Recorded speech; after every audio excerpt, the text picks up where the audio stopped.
सबसे पहले हम चलेंगे विपिन जी के पास।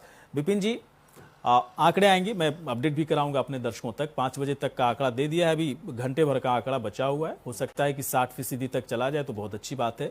लेकिन अगर मैं जो थोड़ा सा बताएं, अगर मतदान का प्रतिशत स्टैग्नेंट रह जाता है, जिसे पिछले फर्स्ट अगर फेज की बात करें तो 55% हुआ, इस बार भी नहीं बढ़ पाता है, 55, 56, 54, 53 तक रहता, इसका मतलब क्या है? नीतीश के फेवर में है, या नीतीश के लिए बदलाव है, या फिर महागठबंधन को खुश होने की जरूरत है, या फिर जितनी हवाबाजी महागठबंधन की तरफ से की गई, जो हवा, जो गुब्बारा फुलाया गया, पूरी तरह से मतलब फूटना तय है? वो देखिए, बड़े सरल अंदाज में मैं इस आपके सवाल का जवाब दूंगा।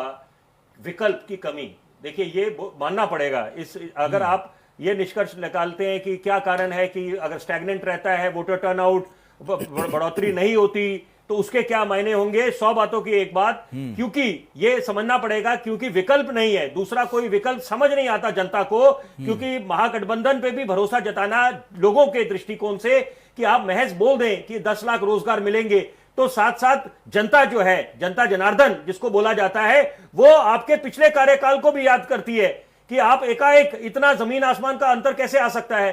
तो यहां पर यह समझना पड़ेगा, जब बार बार जब चुनाव शुरू हुए थे, प्रचार शुरू हुआ, तो उस समय क्यों बोला जाता था कि ये सीधी टक्कर जो है तेजस्वी यादव और नीतीश कुमार की एनडीए गठबंधन के साथ है।